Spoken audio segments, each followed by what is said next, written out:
It's a question I get pretty often. Can listening to music help you study more effectively, or is it just a distraction? Well, as the journalist H.L. Mencken once said, for every complex problem there is an answer that is clear, simple, and wrong. I've been curious about this question myself for years, and I've always kind of secretly hoped that the answer came down in favor of music because I have almost always studied with music. But from the research I've done so far, the only thing I can confidently tell you at this point is that we don't actually know. There are answers going in both directions, and to give you some more detail, we're going to dig into that research in a minute here, but first I want to preface this with my own experience because, as I said, I've almost always studied with music. I've got like a borderline unhealthy obsession with trying to find new study music, and I've spent more hours than I can count digging through the charts on Sputnik Music or going through music forums trying to find new stuff. And when I've studied or done homework, it's always almost with headphones on or something coming out of my speakers. So here's what I found works well for me. For tasks that require low mental effort or tasks that deal with very tangible information that I already am very familiar with, high energy music can get me energized and helps me get into the flow state faster. I'm talking stuff like statistics homework or accounting or programming, things where I know basically what needs to be done and it's just a matter of manipulating numbers or code to get it done.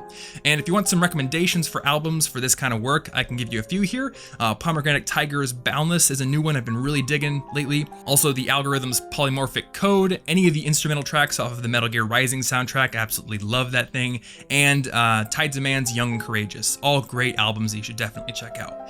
However, once we get into tasks that are more cerebral or more conceptual, or if I'm trying to wrap my brain around something more unfamiliar, I really need to have either very calm music or silence. And if you want a few recommendations for tasks like these, I can give you Austin Wintory's Journey soundtrack, any of the Kingdom Hearts Piano Collections albums, Olafur Arnalds' The Chopin Project, or Theophany's amazing Majora's Mask tribute album Time's End.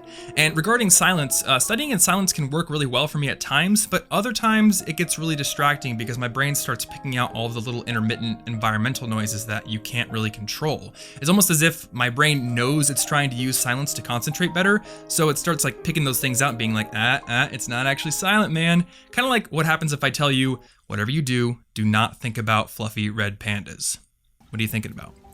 So if you have this problem as well, calm music isn't the only solution. You can also try like a white noise generator like Simply Noise, or an environmental sound generator like Rainy Mood or Cognitivity. Basically, if you deliberately set up the noise yourself, I found that it kind of helps to calm that distraction a little bit. So the other question I get a lot is lyrical music fine, or does it have to be instrumental all the way? And what I found is for that former type of work where it's either lower mental intensity or very math or logic based, lyrical music is fine because I can pretty much tune it out and just kind of focus myself on that work. But once we get into the more conceptual work, or especially when I'm reading, it has to be instrumental all the way. Anything with lyrics will just pull at my attention and distract me a ton. And this experience is actually right in line with the opinion of the late Stanford University professor Clifford Nass, who was known for his research into multitasking. And Nass said, music with lyrics is very likely to have a problematic effect when you're writing or reading, but probably less of an effect on math if you're not using the language processing parts of your brain. Okay, so we've gone over what works for me, and I can confidently say through years of experimentation that it's probably going to keep working for me this way in the future, but what does science have to say about it?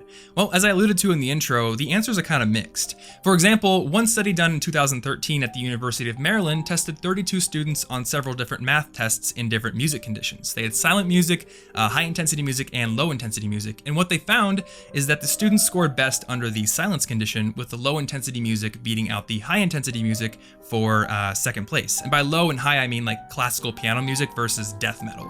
So they didn't really have like a nice balance between the music. They went one extreme and another extreme. Still, that's irrelevant to the fact that the silence condition beat out both music conditions in that study. However, another study in France done with 249 participants found that the students who watched a lecture while listening to classical music scored better on a subsequent test than the students who watched that same lecture while listening to nothing. So the answers differ. And to my knowledge, there hasn't yet been a truly large-scale study on music's effect on the brain. But with the results we have right now, I think we can still make a couple of different conclusions. First, it seems clear that high-intensity music or music with lyrics aren't really good choices when you're reading, or when you're doing something that has to do with language, or when you're trying to wrap your brain around something that's totally unfamiliar to you. And secondly, more generally, it could be that music is a kind of give and take thing when it comes to your brain. It might be that in an objective sense, it is distracting, but it also raises your positive emotions, it can lessen your anxiety, and it raises your motivation to stay focused. And the net benefit or net deficit is going to depend on who you are, what kind of work you're doing, and what the specific kind of music you're listening to is. And that third factor, the specific type of music, brings up another question. Can music be specifically designed to increase your brain's performance? Well, stay tuned because in next week's video, that's exactly what we're going to be covering. In the meantime, if you want to check out any of those albums I mentioned earlier, they're going to be linked up in the blog post for this video, along with my Ultimate Study playlist on YouTube here. And if you want to discuss this video or get more music recommendations from other students, you can check out the official discussion thread for this video in the College Info Geek community linked down below. That is it for this week's video, so hopefully you found it useful, and if you did, you can give it a like to support this channel, and I would really be curious to hear what your experience with studying with music is, so let me know either in the discussion thread or in the comments down below, and as always, thank you so much for watching, and I will see you next week. Hey there guys, thank you so much for watching this video. Now if you want to get new videos every single week on being a more effective student, you can click that big red subscribe button right there. And also I wrote a free book on earning better grades, so you can click the picture of the book if you want to get one. Also, if you want to find the blog post for this video with links to a lot of the playlists I mentioned and some of the studies I talked about as well, click the orange button right there.